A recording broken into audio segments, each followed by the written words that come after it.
السلام علیکم دوستوں یہ تصویر دیکھ لیجئے، آپ کو بہت اچھا لگے گا۔ تصویر ہے ہمارے مشہور شاعر سرور جہاں آبادی، ٹھیک ہے۔ جہان آباد کے شاعر یہ رہے ہوں گے، اسی لیے ان کا نام ہے جہان آبادی، ٹھیک ہے نا۔ دوستوں، اب ہم دیکھتے ہیں، پڑھتے ہیں اس میں کیا کچھ بتایا گیا ہے۔ یہ کلاس 10th کی بک ہے یہ دوستوں، اور یو پی بورڈ میں چلتی ہے یہ، ٹھیک ہے نا۔ سرور جہان آبادی 1873 میں پیدا ہوئے اور 1910 میں اس دنیا سے چلے گئے ہمیشہ کے لیے۔ درگاہ سہائے سرور جہان آبادی ضلع پیلی بھیت کے رہنے والے تھے۔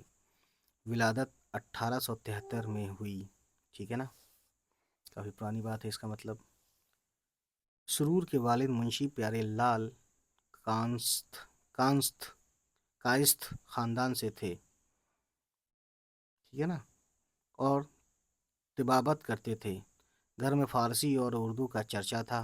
لڑکپن ہی سے شعر و سخن یعنی شعر و شاعری اور یہ پوئٹری وغیرہ یہ سب ادب سے جڑے ہوئے تھے کی طرف مائل ہو گئے۔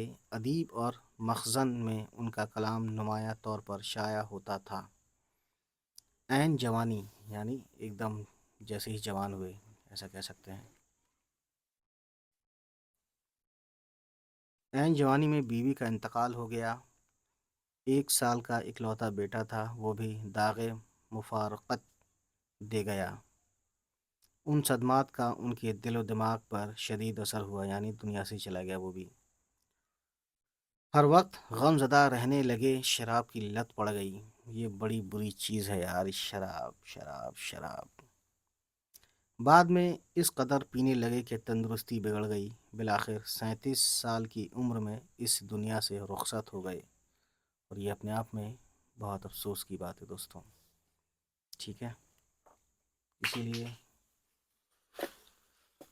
پینا کم چاہیے یا نہیں پینا چاہیے۔ خیر مسلمانوں کے لیے تو حرام ہے یہ، لیکن اب جو پی رہے ہیں اب کیا کر سکتے ہیں، ان کی مرضی ہے، ٹھیک ہے۔ ہمارے یہاں کہنے سے کوئی چھوڑتا ہے نہ ہمارے کہنے سے کوئی رکتا ہے، لیکن حرام تو حرام ہے، بالکل حرام، بڑی ہے سے حرام، ٹھیک ہے نا۔ حرام سمجھتے ہیں کسے کہتے ہیں؟ بہرحال سرور جہان آبادی اٹھتے بیٹھتے شاعری میں مگن رہتے تھے۔ انہوں نے اگرچہ غزلیں بھی کہی ہیں، لیکن نظم گو کی حیثیت سے زیادہ مشہور ہیں۔ سچے وطن پرست تھے۔ وطنی اور قومی موضوعات پر ڈوب کر لکھا ہے، یعنی بہت ایک دم ڈیپلی لکھا ہے انہوں نے۔ طبیعت میں وارفتگی تھی، جس موضوع پر قلم اٹھاتے تھے بے ساختہ لکھتے چلے جاتے تھے، ٹھیک ہے نا، انلیمیٹڈ لکھتے تھے کیا یار یہ۔ ان کے یہاں ہندوستان کی مٹی اور ماحول کا گہرا احساس ہے۔ ان کی شاعری فضا میں یعنی کہ انوائرمنٹ، سما جو تھا شعر و شاعری کا، اس فضا میں پیج پلٹتے ہیں۔ گنگا، جمنا، کوئل، بھونرا، پدمنی، دمینتی، ہنس وغیرہ عناصر سے خاص کیفیت پیدا ہوتی ہے، جو مقامی بھی ہے اور مانوس بھی۔